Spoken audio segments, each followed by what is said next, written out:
masih kembali tentang misi damai yang dibawa oleh Presiden Joko Widodo kepada dua negara yang sedang berkonflik. Suatu misi yang membawa pesan yang sangat indah, sangat mendalam, baik bagi dua negara yang sedang berkonflik, dalam hal ini para pemimpin yang dijumpai, tetapi juga suatu pesan yang membawa nilai, memberi pesan global ya bagi dunia, bagi cara pandang kita tentang peran para pemimpin politik dalam rumah bersama dunia ini, di mana semua pihak memiliki tanggung jawab untuk membangun rumah bersama. Yang pertama, bahwa isu perdamaian dan kemanusiaan selalu menjadi prioritas politik luar negeri Indonesia. Poin yang pertama ini sangat bagus dan mendalam. Prioritas utama dari misi seorang Jokowi adalah damai dan kemanusiaan, sebagaimana diamanatkan oleh institusi negara Republik Indonesia. Dan saya kira itu poin yang sangat fundamental. Apapun bentuk kerjasama antara negara-negara di dunia ini, yang paling fundamental dan utama ialah damai dan kemanusiaan. Ada damai, ada nilai kemanusiaan yang menjadi prioritas, maka terbukalah pintu bagi aspek-aspek yang lain.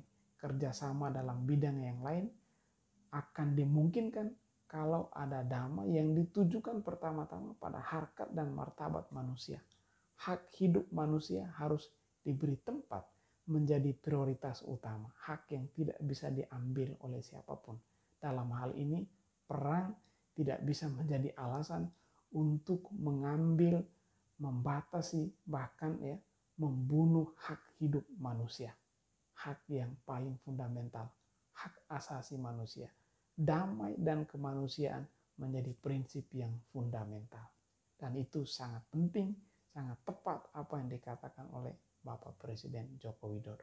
Yang kedua, walaupun situasi saat ini masih sangat sulit, namun saya tetap menyampaikan bahwa penyelesaian damai penting untuk terus dikedepankan dan juga ruang-ruang dialog terus bisa dibuka.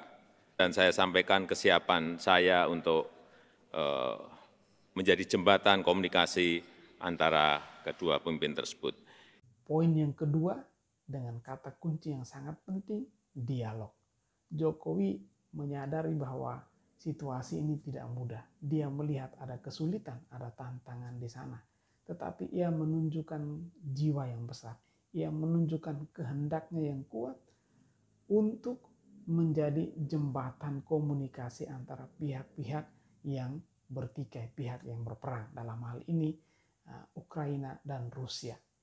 Kesediaan seorang Joko Widodo itu menunjukkan bahwa spirit damai itu datang dari pribadi orang yang mau sungguh-sungguh membawa pesan damai itu bagi orang yang sedang berkonflik. Dalam hal ini kata jembatan komunikasi menjadi sangat sentral karena dia mau menempatkan diri di sana sebagai orang yang tidak memiliki kepentingan apapun selain mau membawa damai, mau supaya pihak yang bertikai, pihak yang berperang bertemu lagi, berdamai kembali dan menjalin kerjasama sebagai bagian dari satu dunia yang utuh. Yang ketiga, bahwa pangan dan pupuk adalah masalah kemanusiaan, merupakan kepentingan masyarakat dunia, dan ratusan juta orang terdampak dengan terganggunya rantai pasok pangan dan pupuk, terutama di negara-negara berkembang. Baru setelah berbicara tentang damai dan kemanusiaan, baru kita bisa melangkah pada poin yang lain. Di sini Presiden Joko Widodo berbicara spesifik tentang pangan dan pupuk, tetapi motifnya adalah masalah kemanusiaan.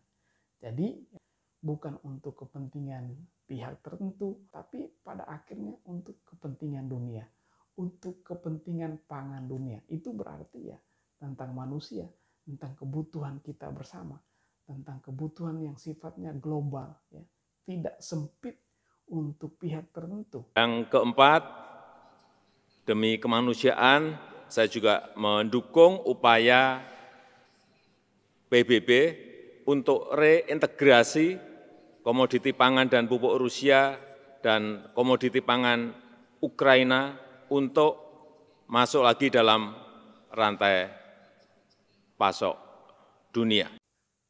Reintegrasi komoditi pangan. Nah, ini sangat penting ya.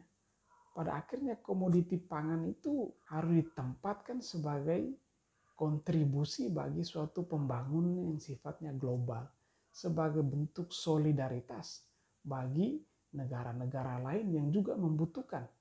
Pada akhirnya ya, pangan itu kalau hanya untuk kepentingan negara tertentu, kelompok tertentu, maka dia tidak mendatangkan ya, suatu kesejahteraan yang sifatnya global, hanya demi kepentingan tertentu, hanya demi klaim ekonomi, ya, hanya demi klaim pihak-pihak yang kuat dan berkuasa, tetapi tidak mendatangkan suatu relasi kerjasama, solidaritas sosial di antara ya, negara-negara di dunia ini.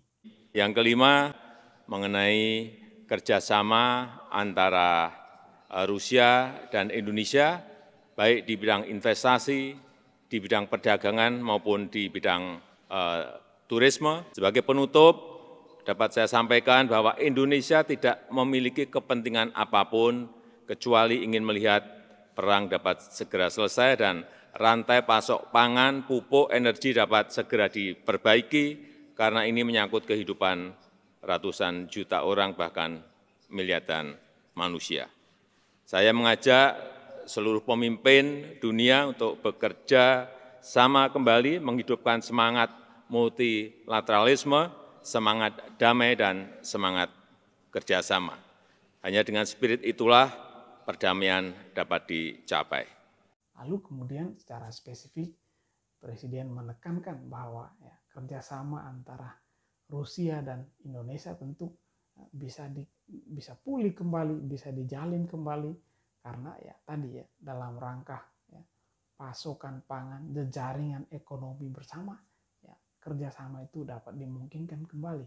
Dan ini kata penutup yang sangat penting ya, perang pada akhirnya harus dihentikan. Ya. Perang tidak akan menjadi solusi bagi kemanusiaan dan damai. Perang hanya membawa kehancuran. Maka yang diinginkan oleh Presiden Jokowi dalam misi damai ini ialah bahwa melihat perang itu dihentikan. Damai harus menjadi spirit global, harus menjadi spirit dunia untuk membangun kerjasama, untuk memulihkan ya, jejaringan ekonomi, sosial, kerjasama apapun itu bentuknya harus dilandasi dengan spirit damai.